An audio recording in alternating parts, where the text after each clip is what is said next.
Congressman and member of the House Homeland Security Committee, Peter King. Congressman, good to see you. Thanks so much for joining us.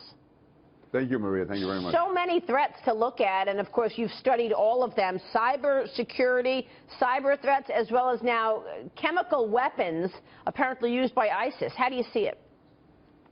Yeah, no, I'd say the threat environment is worse than it's been since 9/11. That's just the reality.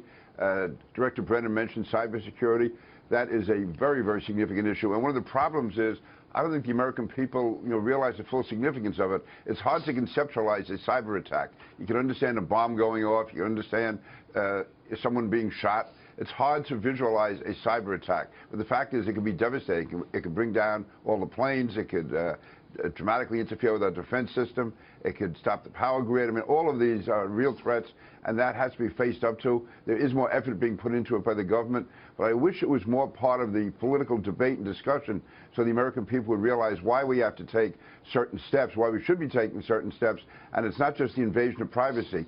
Too often when this issue is raised, right away people think somehow that we're trying to see what they're doing on the internet or we're trying to somehow be spying on them. This is a very, very real threat coming from terror groups and also countries like Iran, Russia, China in particular. As far as the chemical weapons, what Director Brennan said is certainly accurate. We have to be very concerned about their use of chemical weapons. As the director said, they've already used them in Syria, and we know they're trying to obtain more. And if they could ever get them into the United States, it would be devastating. Well, you've said that the airstrikes in Syria, now in what, their 18th or 19th month, have been ineffective. Can you characterize where we are in terms of the fight against ISIS? I would say at best it's a standoff, and ISIS may even be gaining. Now, they can show, and the administration can show all of the top officials in ISIS who have been taken out and killed. But the fact is they still control a large landmass. The fact is they are building up recruits all over the world. There's thousands of volunteers coming from Europe, about 250 from the United States, going to fight in Syria. These are all trained terrorists that can come back. Now, the reality is we are not winning that war, and more has to be done. Congressman, you had mentioned a bunch of countries, and one of them that is actually a threat cybersecurity-wise is North Korea as well, along with China. Now, what's the best way to combat these cybersecurity threats, and what can be done? Because you had mentioned you wish it was more part of the debate going on right now with the candidates. What can be done? What's the best way to combat these threats? Well, one thing we have done recently is to get the private sector to be willing to cooperate with the government by assuring them that they won't be sued, that there won't be, if they are sued, they'll be indemnified by the government, because they're concerned that if they do cooperate, for instance, if they see something suspicious, if they think they are being hacked, and if they report that to the government, and then someone feels their rights are being violated, that the company could be sued. So it's to bring in the private sector, to have them be more cooperative and assure them that they will not have to run the risk of going out of business because of lawsuits.